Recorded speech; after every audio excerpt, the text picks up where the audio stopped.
So I received an interesting question today about market research, and the question is just how do I include market research in my processes here, and how does it fit into the strategic narrative methodology?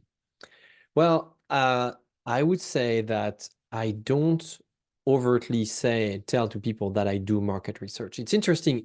I come from a marketing background, in fact, where market research is really considered and has this connotation of a very big project, something we take very seriously, that we carve out time with phases. And that's true if you're running maybe a big firm, a big product firms where you have very, very little room for error. Your margins of error are very thin. But I feel like in our professional services boutique firms, we can do that in a more agile and scrappy way. So what I do is that I never tell people that I want to call them to do market research. Like no one, it's not very appealing. Like, do you like to be called by marketer and asked, an endless number of questions? If I told you, hey, I want to ask you some question, I have a survey, you're going to think twice. It's going to ask effort from your mind. So from you and your mind. So what I do is that I prefer to reach out to people that I either know or don't know and say, hey, would you like to connect with me? Should we check in? Should we catch up? Would you like to have an introduction call to get to know each other?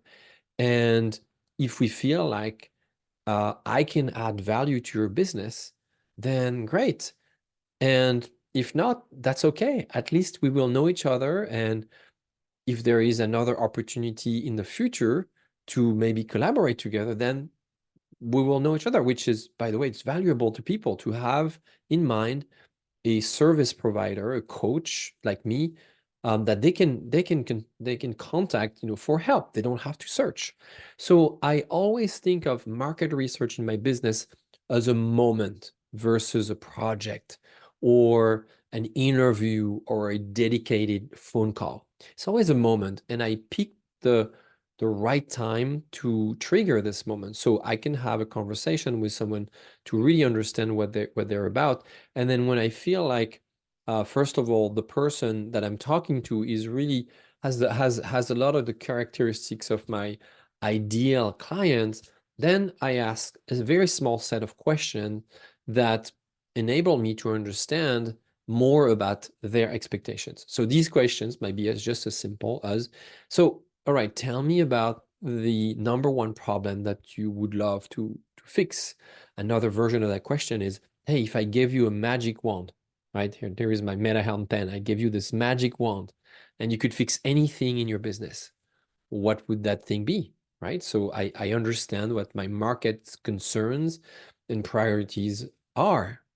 And then I go, okay, well, obviously I don't have a magic wand, but I'm wondering, I can give it to you. I don't have a maximum for that problem, but I'm wondering, what is it that you've tried already to fix that problem, or have you even tried to fix that problem? So here I'm testing already existing solutions in the marketplace that they have considered, that they've heard about, or think that they have tried. And then the third aspect of that quick moment, that quick conversation is, well, I've been thinking about, and only if I think that I have been thinking about this exact problem, or if I feel like I have the capacity, the capability to help them, then I go, well, I've been thinking about this exact problem. Here is how I would approach it. In fact, there is even a service or a learning, a teaching, a training module, the coaching module I'm trying to put out there, and I'm wondering if that would be something that would interest you, and if so, how much you would be willing to pay for this, and what would be the ideal format, and so on. So I gently asked two questions.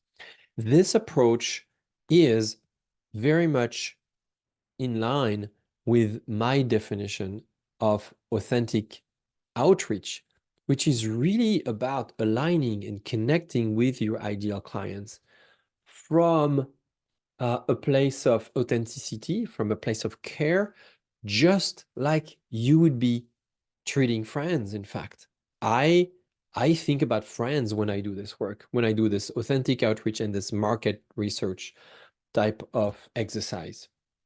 I think about my friends, and I genuinely treat these conversations as conversations that I would have with friends. So I just want to read to you my definition of authentic outreach. You can also find it on the MetaHelm website. This definition goes like this: it is the genuine and personalized act of connecting with your current and potential clients, treating them like they are your friends, but doing it at scale. Humanizing your outreach creates an emotional connection with your audience, enabling them to relate to and support your narrative. There you have it. This is hopefully helpful to you. Market research with that demeanor, with that intention, is the number one thing you need to do even before you have a business. And when you have a business, you need to continue doing it all the time. I schedule those calls with people on a weekly basis. Every week, I spend anywhere between 1 and 2 hours looking at my network. Who do I know, who I heard might need help? And I schedule and I offer that time with me if I feel like there might be a fit. And I ask people, and if they feel like there is not a fit or it's not the right time, then no worries. People should feel free to say no. There's no pressure, right? Only if it's the right time and the right person. All right. I hope this very concrete tip here today helps you.